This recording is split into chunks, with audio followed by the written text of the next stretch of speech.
Hello बच्चों, ये जो वीडियो है गवर्नमेंट बजट की है, ये एमसीक्यू पैटर्न के लिए बना रहा हूँ मैं। और जो क्लास में बच्चे अभी जो ले रहे हैं ऑनलाइन उनके लिए तो है ही है। बट ये जो बच्चे जो मेरे बच्चे ट्यूशन में पढ़ते हैं एंड जो बच्चे मेरे से ऑनलाइन पढ़ते हैं, कोई बच्चे यूट्यूब में भी है मेरे साथ जुड़े हुए, तो इन सबके लिए वीडियो है, प्लीज देख सकते हैं। एंड जो भी करंटली मेरे से क्लास ले रहे हैं ऑनलाइन की, मैं उनके लिए रिकॉर्ड भी कर रहा हूँ। सो हम लेट स्टार्ट करते हैं, ठीक है बेटा। जैसा आप देख सकते हैं बेटा, सबसे पहले डेफिनेशन क्या है, गवर्नमेंट बजट होता क्या है बेटा। देखो इस चीज को समझते हैं। एक बजट है, द बजट जो होता है हमारा, क्या होता है ये, इज एन एनुअल स्टेटमेंट। ये क्या है, एक एनुअल स्टेटमेंट। एनुअल क्या होता है, पूरे साल की स्टेटमेंट होती है कहीं ना कहीं बेटा। इस चीज को समझना, किस चीज की, ऑफ द एस्टिमेटेड रिसिप्ट। एक होती है एस्टिमेटेड रिसिप्ट, कि हमने एक सोच रखा होता है इतना रिसिप्ट हमारे पास आएगा, और same to same estimated expenditure होता है हमारे पास। एस्टिमेटेड रिसिप्ट होती है और एस्टिमेटेड एक्सपेंडिचर होता है, किसका, ऑफ द गवर्नमेंट का over the fiscal year, over the fiscal year, पूरे साल भर में। What is fiscal year? Fiscal year होता है 1 अप्रैल से 31 मार्च तक। इन सारे ईयर को हम क्या बोलते हैं, फिस्कल ईयर बोलते हैं। ठीक है। ये हमारे टू टाइप्स के होते हैं बेटा, ध्यान रखना। ये हमारे टू टाइप्स के होते हैं। सबसे पहला होता है हमारा कैपिटल बजट, एक होता है हमारा कैपिटल बजट, और दूसरा होता है हमारा रेवेन्यू बजट। ठीक है बेटा, गेट बंद कर दियो,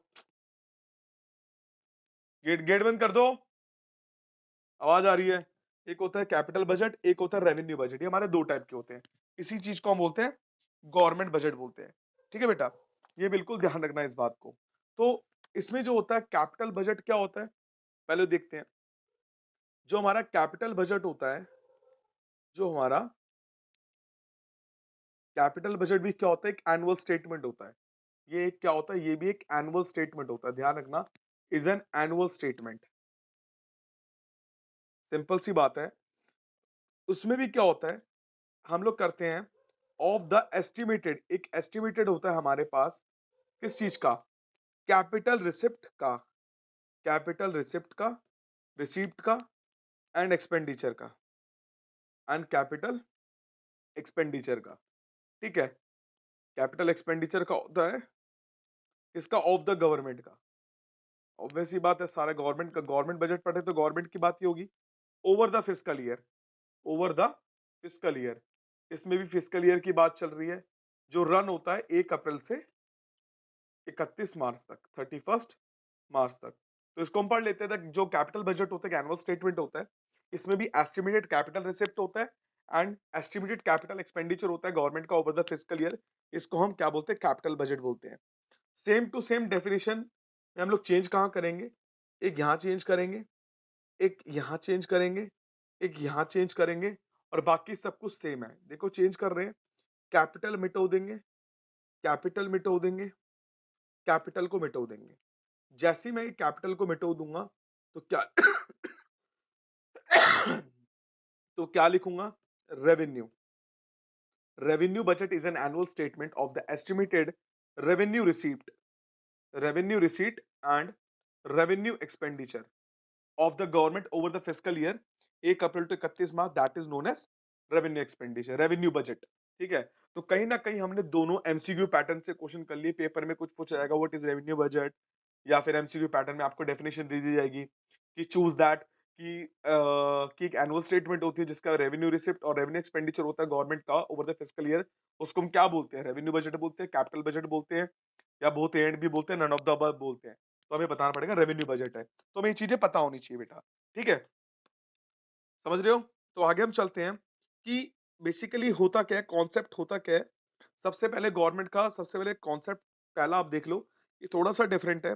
हमें चेक करना फाइनेंशियल परफॉर्मेंस, हमें चेक करना होता है किस चीज को, फाइनेंशियल परफॉर्मेंस को चेक करना होता है। किसकी फाइनेंशियल परफॉर्मेंस को, ऑफ द गवर्नमेंट की। गवर्नमेंट की फाइनेंशियल परफॉर्मेंस को चेक करना होता है ओवर द पास्ट 1 ईयर, जो पिछले 1 साल में वो करते हैं काम 1 ईयर में, दैट इज नोन एज हमारा, ये होता है हमारा सबसे पहला कॉन्सेप्ट। दूसरा क्या है, to know the financial program, हमें फाइनेंशियल प्रोग्राम को देखना होता है एंड पॉलिसीज को देखना होता है, ठीक है, किसकी, ऑफ द गवर्नमेंट की for the next 1 year, next 1 year के लिए कहीं ना कहीं, ठीक है ना, जो उसकी नेक्स्ट 1 ईयर के लिए होता है, दैट इज नोन एज। इसीलिए ये जो दोनों चीजें हमारी, ये क्या दोनों चीजें क्या दर्शाती है कि किस तरीके से हमारा कॉन्सेप्ट ऑफ गवर्नमेंट बजट चलता है। हम फाइनेंशियल परफॉर्मेंस चेक करते हैं पिछले साल की, और पता लग जाता है क्या क्या फाइनेंशियल पॉलिसीज एंड प्रोग्राम है नेक्स्ट 1 ईयर का। ये चीजों के बारे में पता लगाना, उसको हम बोलते हैं हमारा कॉन्सेप्ट ऑफ गवर्नमेंट बजट के दो बातें जो हमें पता होनी चाहिए, ठीक है। आगे हम चलते हैं कि जो हमारा बजट है सेंट्रल एंड स्टेट गवर्नमेंट का, वो किस तरीके से बनता है और कैसे हम लोग उसको देखते हैं। देखो बेटा, कहीं ना कहीं इस चीज को भी पढ़ना बहुत जरूरी है। ये थोड़ा सा मैं आउट ऑफ द सिलेबस बता रहा हूँ, बट आपके काम बहुत अच्छा आएगा पेपर में, आप इसको देख सकते हैं बेटा। देखो आर्टिकल 112 क्या बोलता है, article 112, constitution required the central government to prepare annual financial statement. वो ये चाहता है कि जो सेंट्रल गवर्नमेंट है हमारी, हमारी सेंट्रल गवर्नमेंट है, वो क्या प्रिपेयर करेगी, वो प्रिपेयर करेगी एनुअल फाइनेंशियल स्टेटमेंट को प्रिपेयर करे कहीं ना कहीं, ठीक है, statement for the country as a whole, for the country as a whole prepare करे कहीं ना कहीं। This is called the budget of central government. इसी को हम क्या बोलते हैं, this is called the budget of central government, किसी के budget of CG, central government, ठीक है। This government is required to present this budget, ये गवर्नमेंट क्या करती है, रिक्वायर्ड करती है कि अपना बजट को प्रेजेंट करे every year before Lok Sabha and Rajya Sabha, to houses of the parliament in India, कि अपने बजट को प्रेजेंट करे, ठीक है, पहले लोकसभा और राज्यसभा के, मतलब इनको प्रेजेंट करना होता है, इसको बजट को बिफोर, ये कहां पर, हमारे लोकसभा में और राज्यसभा में, लोकसभा एंड राज्यसभा से पहले इनको अपने बजट को क्या करना पड़ता है, प्रेजेंट करना पड़ता है कहीं ना कहीं, ठीक है, the two houses of parliament India. इसके बारे में आर्टिकल 112 में बताया गया है, तो इसके बारे में भी आपको जानना बहुत जरूरी था, इसलिए मैंने आपको बता दिया। अब आर्टिकल 202 के बारे में भी पढ़ लो बेटा एक बार आप। What is article 202? आर्टिकल 202 क्या बताता है कि जो हमारा कॉन्स्टिट्यूशन है, वो चाहता है every state government to prepare annual financial statement for the concern state, कि जो एवरी स्टेट गवर्नमेंट है, हर एक स्टेट गवर्नमेंट है, वो क्या करे, अपना हर गवर्नमेंट टू प्रिपेयर, खुद का क्या करे, एनुअल फाइनेंशियल स्टेटमेंट प्रिपेयर करे, एनुअल फाइनेंशियल स्टेटमेंट को प्रिपेयर करे। क्यों प्रिपेयर करे, क्योंकि सिंपल सी बात है, हर एक स्टेट का भी एक कंसर्न्ड क्या होना चाहिए, एक स्टेटमेंट होना चाहिए कहीं ना कहीं, ठीक है, क्योंकि पता होना चाहिए, इसी को हम बोलते हैं state, the budget of state government, इसी चीज को बोलते हैं budget of state government. The state government को भी क्या करना पड़ता है, प्रेजेंट करना पड़ता है, इनको भी प्रेजेंट करना पड़ता है this budget every year in state legislative assembly में, ठीक है, इनको भी हर हर साल ही प्रेजेंट करना पड़ता है, कहां पर, स्टेट लेजिस्लेटिव असेंबली में। तो ये एक एमसीक्यू आपके आ सकता है आउट ऑफ द सिलेबस में, फिर भी मैंने आपको कवर करा दिया, आपको बिल्कुल ध्यान से पढ़ना और समझना इस चीजों को, ठीक है। अब हम अगला जो पॉइंट पढ़ते हैं इसका, जो बहुत इंपॉर्टेंट है कि हमारे गवर्नमेंट बजट की इंपॉर्टेंस क्या होती है, वो बहुत ज्यादा इंपॉर्टेंट है, उसको हम देखते हैं। और ऑब्जेक्टिव क्या होता है, ये बहुत ईजी है और बहुत मजा आएगा आपको पढ़ने में, ठीक है। देखो सबसे पहला जो पॉइंट है हमारा, ऑब्जेक्टिव ऑफ गवर्नमेंट बजट, हमारा ऑब्जेक्टिव क्या है गवर्नमेंट बजट का। देखो सबसे पहला जो ऑब्जेक्टिव है हमारा, allocation function, allocation function. What is allocation function? देखो बेटा, इसको समझने से पहले आपको एक छोटी सी चीज बता दूं कि हमारे इकोनॉमी के अंदर ना काफी सारी इकोनॉमिक एक्टिविटी होती है। मैं बिल्कुल इसी नोट्स के फॉर्म में चलना, काफी सारी इकोनॉमिक्स एक्टिविटीज होती है हमारी इकोनॉमी के अंदर। इकोनॉमिक एक्टिविटी सॉरी बेटा, थोड़ी तबीयत खराब है। ये वो एक्टिविटीज है जहां से हम पैसे कमाते हैं, ठीक है। जो इकोनॉमिक एक्टिविटी होती है, इसको हम क्या करते हैं, नॉट अंडरटेकन, उनको हम अंडरटेकन नहीं करते हैं, उनको ध्यान भी नहीं देते हैं, ठीक है ना, बाय द प्राइवेट सेक्टर। किस सेक्टर के द्वारा? प्राइवेट सेक्टर के द्वारा इनको बिल्कुल ध्यान नहीं जाता है। क्यों नहीं ध्यान दिया जाता? क्योंकि इधर किसकी किसकी वजह से? ड्यू टू प्रॉफिट की वजह से, due to lack of profit की वजह से। प्रॉफिट का यहाँ कमी होती है, बहुत लैक होता है कहीं ना कहीं। या फिर एक और बात होता है, due to huge investment expenditure involve होता है। यहाँ पर बहुत सारा पैसा लगता है इसके अंदर। जैसे हम बोल सकते हैं, पैसा ज्यादा कैसे लगता है, बात की जाए such as national defence, economy की डिफेंस की बात करते हैं, यहाँ पर बहुत ज्यादा पैसा लगता है, पर प्रॉफिट इतना नहीं होता। गवर्नमेंट की रोड्स की बात करें, पैसा बहुत लगता है, प्रॉफिट नहीं होता। डैम्स की बात करें, पैसा ज्यादा लगता है, पर प्रॉफिट नहीं होता। ब्रिजेस की बात करें, बेनिफिट्स नहीं होते कहीं ना कहीं, ठीक है ना। तो गवर्नमेंट क्या करती है, इसके लिए प्रोविजन बनाती है। गवर्नमेंट क्या करती है फिर? प्रोविजन बनाती है कि कैसे करा जाए। इसीलिए वो क्या करती है, टैक्स इंपोज करती है। वो क्या करती है, कहीं ना कहीं गवर्नमेंट इस पे क्या करती है, इंपोज करती है टैक्सेस। टैक्सेस इंपोज करती है कहीं ना कहीं, ठीक है, कि रिसोर्सेज को क्या कर सके, अरेंज कर सके, रिसोर्सेज को अरेंज कर सके कहीं ना कहीं। इसी फंक्शंस को हम क्या बोलते हैं, एलोकेटिव फंक्शंस। एलोकेटिव फंक्शंस, समझ आ गया बेटा? इस पूरे चीज को आप बिल्कुल ध्यान से देना, स्क्रीनशॉट ले लो, ठीक है सारे बच्चों। और बिल्कुल समझना, एक तरीके से सारे एमसीक्यू यहीं से कवर हो जाएंगे, कि आपको अलग से पढ़ने की कोई जरूरत ही नहीं पड़ेगी बेटा, ठीक है ना। क्योंकि देखो, अब अगर आप क्वेश्चंस को करने बैठोगे ना, तो बहुत सारे क्वेश्चंस बनेंगे। It's better to focus on the concept, so that कि you can able to solve each and every question, ठीक है। अब हम सेकंड पॉइंट की तरफ चलते हैं। बिल्कुल, हमारा जो सेकंड पॉइंट है, वो है हमारा डिस्ट्रीब्यूशन फंक्शन। डिस्ट्रीब्यूशन फंक्शन बेटा, ये क्या होता है बेटा? The government redistribute income and wealth. Government क्या करती है, रिडिस्ट्रीब्यूट करती है किस चीज को? गवर्नमेंट ये डिस्ट्रीब्यूट्स करती है किस चीज को? इनकम को एंड वेल्थ को रिडिस्ट्रीब्यूट करती है, जिससे क्या हो सके, रिड्यूस हो सके इन इक्वालिटीज। इन इक्वालिटीज को कम किया जा सके कहीं ना कहीं बेटा। किसके थ्रू? थ्रू टैक्स, टैक्स के थ्रू, ठीक है। या फिर कोई एक्सपेंडिचर पॉलिसी अपनाते हैं हम लोग। एक्सपेंडिचर पॉलिसी कौन सी होती है? ये वो पॉलिसी होती है जहां पर गवर्नमेंट खर्चे करती है, लोगों की भलाई के लिए खर्चे करती है। तो गवर्नमेंट क्या करती है, government charges tax, charges tax करती है कहां से? रिचेस से। और डिस्ट्रीब्यूट कहां करती है, ठीक है, and provide various services. Provide क्या करती है? वेरियस सर्विसेज, किसको? पुअर को। वेरियस सर्विसेज किसको देती है? पुअर को।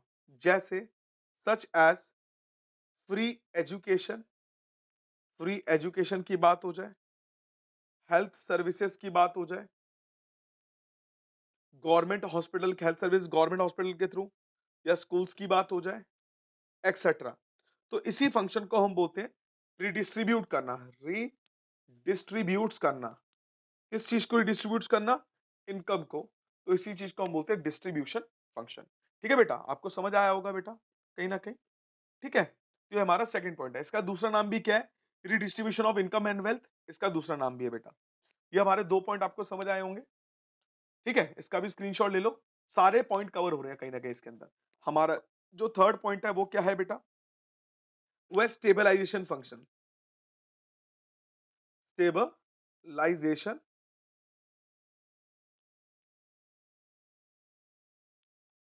Function. What is stabilization function बेटा? इसको भी देखते हैं बेटा। देखो, जो हमारा लेवल ऑफ एम्प्लॉयमेंट होता है, हमारी जो लेवल ऑफ एम्प्लॉयमेंट की बात की जाए, लेवल ऑफ एम्प्लॉयमेंट की अगर हम बात की जाए, and prices in the economy की बात की जाए, किस चीज की? प्राइजेस इन द इकोनॉमी की। हमारे जो इकोनॉमी में प्राइजेस है, उसकी बात की जाए बेटा, तो depend upon the level of aggregate demand. हम लोग टोटल किस पे डिपेंड होते हैं? Depend upon the level of aggregate demand के इस पे डिपेंड रहते हैं।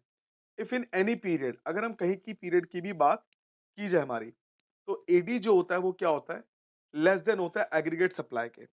AD is less than aggregate supply, there will be unemployment. यहां पर क्या होता है? हमारा अनएम्प्लॉयमेंट होता है कहीं ना कहीं। There will be unemployment, simple सी बात है। तो एक क्या है? Government should increase it expenditure. Government क्या करती है? इंक्रीज करती है एक्सपेंडिचर, ठीक है। And reduce the taxes, and क्या करती है? Reduce the taxes. Government expenditure को इंक्रीज करती है एंड टैक्सेस को रिड्यूस करती है टू रेस एडी, जिससे क्या हो सके? हम रेस कर सके किसको? एग्रीगेट डिमांड को रेस कर सके। एंड वाइसा वर्सा इसका उल्टा ही होता है कहीं ना कहीं। अगर हम दोबारा की जाए, अगर एग्रीगेट डिमांड कम हो रहा है सप्लाई से, तो ऑब्वियस ही बात है अनएम्प्लॉयमेंट तो होगा होगा। तो गवर्नमेंट इंक्रीज करती है एक्सपेंडिचर, रिड्यूस करती है टैक्सेस, जिससे हम एग्रीगेट डिमांड को रेस कर सके। इसका वाइडा वाइसा वर्सा हम कर सकते हैं। इस केस में क्या होता है? एग्रीगेट डिमांड क्या हो जाएगा? मोर देन हो जाएगा एग्रीगेट सप्लाई। तो इसीलिए क्या होता है? इकोनॉमी स्टेबलाइज करने की कोशिश की जाती है, बैलेंस करने की कोशिश की जाती है। इसी फंक्शन को हम क्या बोलते हैं? स्टेबलाइजेशन फंक्शन बोलते हैं। क्या बोलते हैं? स्टेबलाइजेशन फंक्शन बोलते हैं बेटा इसको।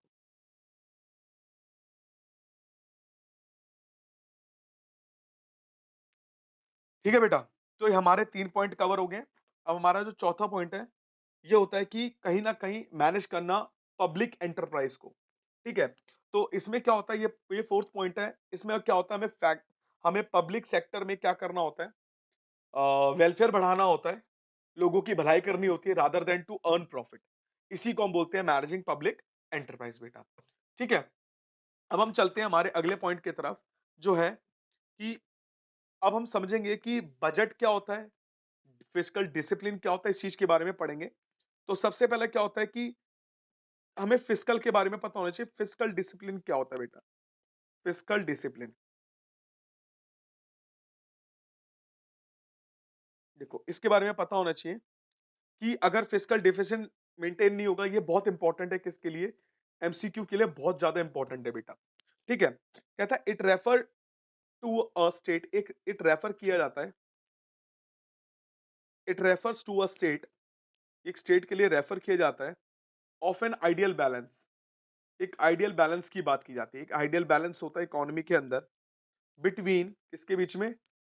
रेवेन्यूज के बीच में and expenditure of the government के बीच में। किसके बीच में? एक्सपेंडिचर ऑफ गवर्नमेंट के बीच में। एक आइडियल बैलेंस है हमारा कहीं ना कहीं। ठीक है, तो it refer to a state of an ideal balance between, या तो रेवेन्यू के बीच में होता है या फिर एक्सपेंडिचर के बीच में होता है हमारे गवर्नमेंट की। It calls it calls for a necessary check. एक नेसेसरी चेक है कहीं ना कहीं, एक नेसेसरी चेक है किसके बीच में? On the expenditure.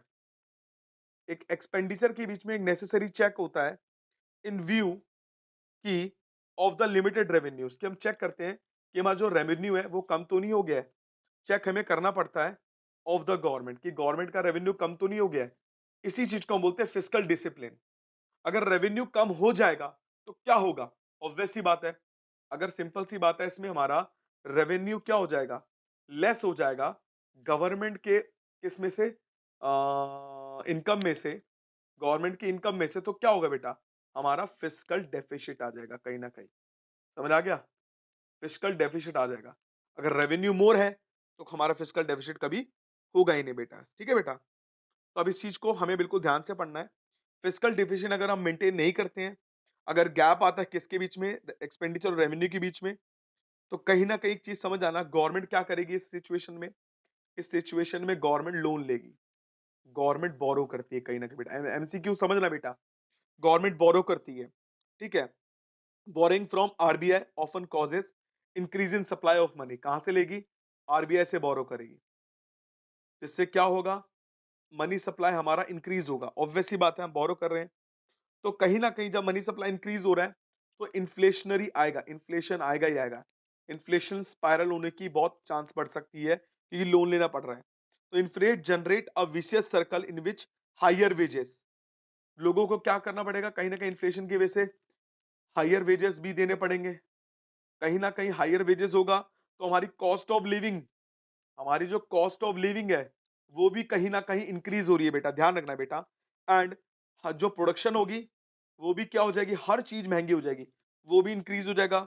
तो कहीं ना कहीं जो सिचुएशन है अभी इमर्ज होती है इकोनॉमी के अंदर, इस सिचुएशन को बोलते हैं hyper inflation. Hyper inflation situation हमारी अकर हो जाएगी कहीं ना कहीं। ठीक है, तो इस चीज को हमें देखना पड़ता है और इसको बैलेंस करना पड़ता है फिस्कल डेफिसिट के केस में। ठीक है बेटा, ये हमारा जो था, ये मैंने पूरा गवर्नमेंट बजट के बारे में बता दिया आपको, तो इसको आप बिल्कुल ध्यान से समझ लेना और बिल्कुल चीजों को कोई दिक्कत हो तो मुझे बताना। ठीक है, अब मैं आपको जो नेक्स्ट वीडियो में बताऊंगा, जो रिकॉर्डिंग वालों के लिए, जो क्लास में है उनके लिए कोई दिक्कत नहीं है, जो रिकॉर्डिंग वाले बच्चों के लिए, तो मैं आपको इसका पार्ट सेकंड निकालूंगा गवर्नमेंट बजट का।